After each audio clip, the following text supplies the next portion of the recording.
बिस्मिल्लाहिर्रहमानिर्रहीम। बेटा ये एग्जांपल एक दी हुई है कि in the figure a circle with centre O and radius R centimetres and isosceles triangle A B C with A B is equal to A C, यानी कि आपके पास ए बी की लेंथ और ए सी की लेंथ इक्वल आ रही है बेटा।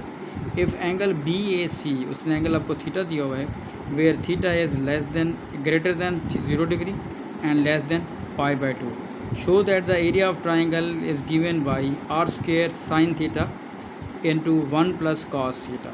Show that the maximum value when theta is equal to π/3। तो बेसिकली इसमें दो पार्ट्स आपके पास आ रहे हैं। First you have to find the area और next you have to find the maximum value. अब इसमें कॉन्सेप्ट ज़रा देखिएगा इसमें किस तरह इसको सॉल्व किया हुआ है।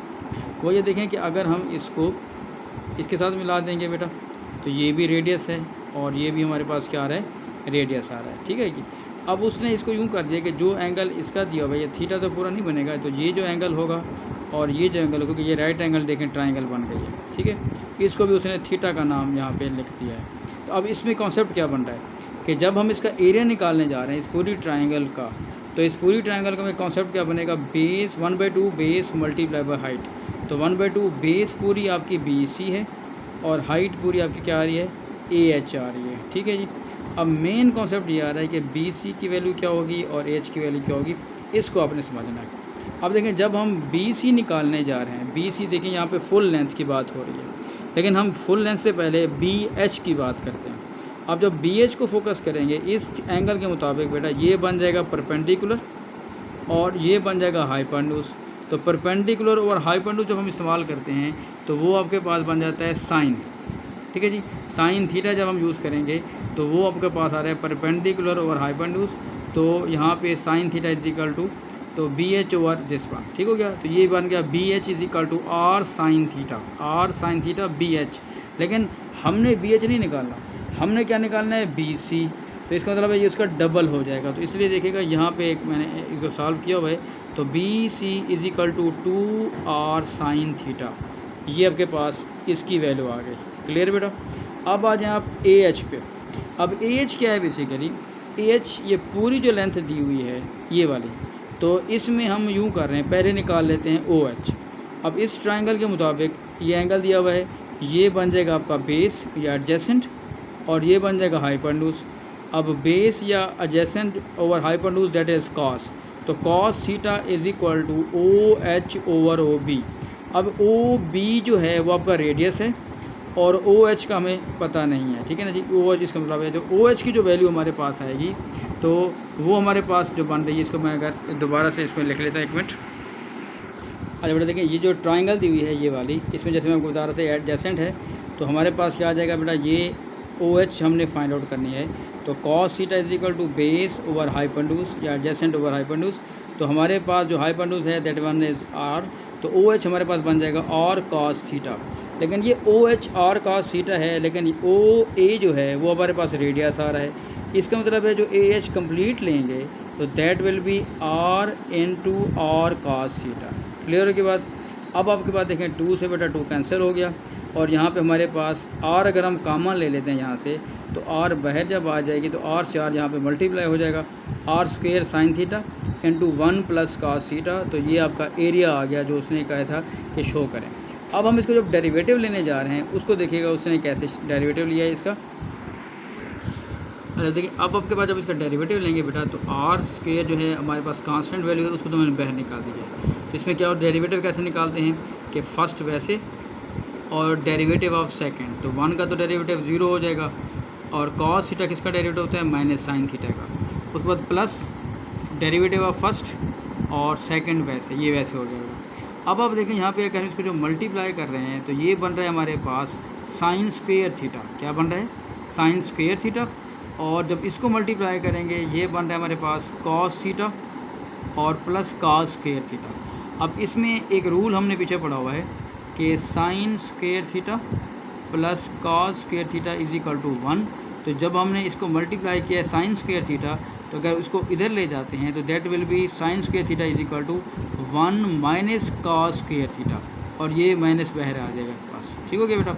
अब क्या हो गया यहाँ पे, जब इसको आप मल्टीप्लाई कर रहे हैं यहाँ पे, तो फिर ये -1 plus cos square theta plus cos theta और प्लस कॉस स्क्वायर थीटा। तो एक कॉस थीटा ये हो जाएगा, एक ये हो जाएगा, एक स्टेप उसने यानी मिस किया हुआ है तो ये इसको शो नहीं किया हुआ, तो वो बन जाएगा 2 cos square theta plus cos theta minus 1। और देखिएगा इसको अगर हम दोबारा फैक्टराइज मतलब कर लेते हैं, फैक्टराइज में देखिए इसको हमने फैक्टराइज कर दिया 2 cos square theta plus cos theta minus 1, तो 2 1 2 हो गया। तो पेयर बनाएंगे तो यहाँ पे 1 आ रहा है, तो ऐड करें तो बेटा 1 है, मल्टीप्लाई करें तो भी आपके पास 1 आना चाहिए, यानी 2 1 2 होना चाहिए। तो 2 cos theta minus 1 cos theta, इसके पेयर बना दिया हमने। और यहाँ पे देखिएगा 2 कॉस थीटा कॉमन आ रहा है, तो कॉस थीटा और यहाँ पे माइनस 1 कॉमन आ जाएगा, तो कॉस थीटा प्लस 1 एक दफ़ा लिख लिया हमने, और फिर आपके पास 2 कॉस थीटा माइनस 1 यहाँ पे आ गया। तो एक दो स्टेप असल में उसने कम किए हुए हैं, जिसके से थोड़ा सा प्रॉब्लम होता है स्टूडेंट्स को। अच्छा, यहाँ तक हो गया आपके पास बात। अब हम क्या क्या लिख रहे हैं कि इक्वल टू, जब हम बात करते हैं मैक्सिमम पॉइंट के लिए, तो D A over D theta is equal to 0 if cos theta is equal to 1/2। ठीक है, इसका हमने वैल्यू निकाल ली है, इसको भी 0 पुट कर दें, इसको भी 0 पुट कर देंगे तो ये आपके पास वैल्यू आ जाएगी। तो जब कॉस थीटा जो है वो हमारे पास 1/2 कहाँ होता है, कॉस थीटा की वैल्यू जो 1/2 होती है वो π/3 पे होगी, और कॉस थीटा माइनस 1 कहाँ होता है वो पाई पे होगा। ठीक हो गया जी। उसके बाद देखिए हमारे पास आगे उसने कहा है कि थीटा इज़ एक्यूट, क्योंकि हम बात कर रहे हैं तो इसलिए जो है वो पाई को हम रिजेक्ट कर देंगे, क्योंकि आपके पास उस एक्यूट नहीं होगा, ये फिर 180 बन जाएगा। Differentiating 1 with respect to theta, तो इसका मतलब है जब हम इसको डिफ्रेंशिएट कर रहे हैं D square over A D, यानी इसको दोबारा हम डिफ्रेंशिएट करते हैं। क्यों कर रहे हैं जी, क्योंकि उसने पूछा था कि आपके पास maximum value a show that the area has a maximum value when theta is equal to π/3। तो हम इसका सेकंड डेरिवेटिव ले रहे हैं बेटा। इसको सेकंड डेरिवेटिव लेने के बाद ठीक है जी, हमने उसको फिर दोबारा क्या किया है,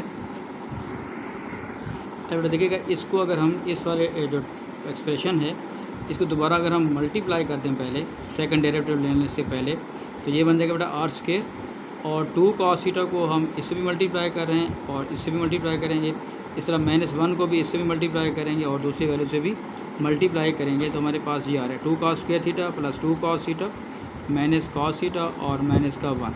अब आप देख रहे हैं 2 कॉस स्क्वायर थीटा हो गया बेटा, ये 2 कॉस थीटा है, ये माइनस कॉस थीटा है, तो ये प्लस का 1 कॉस थीटा आ जाएगा। अब हम देखें जब इसका डेरिवेटिव लेंगे, अब जो ये डेरिवेटिव बेसिकली आ रहा है ठीक है, तो ये तो उसका सिंप्लीफाई हुआ, ये आपका D A over D x है। इसका जब हम दोबारा डेरिवेटिव ले रहे हैं तो डेरिवेटिव कैसे लेंगे, कांस्टेंट वैसे बेटा पावर बाहर आ जाएगी, 4 कॉस थीटा, कॉस का दोबारा लेंगे तो क्या आएगा माइनस साइन थीटा, फिर प्लस लेंगे बेटा, इस कॉस थीटा का आ जाएगा आपके पास माइनस साइन थीटा और -1 का 0 हो जाएगा। तो यहीं आपके पास ये लिखा हुआ है आपके पास, उसने क्योंकि यहाँ पे डायरेक्ट लिखा हुआ है, तो 4 cos theta minus sine theta minus sine theta. ठीक हो गया। अब आप देखें यहाँ पे साइन थीटा कॉमन आ रहा है, तो R square sine theta plus this 1 plus cos theta. जब हम थीटा को π/3 पुट करते हैं, इसमें आप वैल्यू भी पुट करके देख सकते हैं। π/3 का मतलब ये है कि अगर आप कैलकुलेटर से भी कर रहे हैं तो ये 60 डिग्री को शो कर रहा होता है। ठीक है, π/3 तो आप कैलकुलेटर से भी शो करते हैं तो आपके पास वैल्यू जो आती है वो नेगेटिव में आती है। तो ज़ाहिर है इसका मतलब ये है कि ये नेगेटिव का मतलब होगा that will give you maximum value at π/3। ठीक है बेटा, फिर दोबारा भी देख लीजिएगा, कहीं कन्फ्यूजन हो किसी स्टेप में तो दोबारा मुझसे डिस्कस कीजिएगा। Thank you.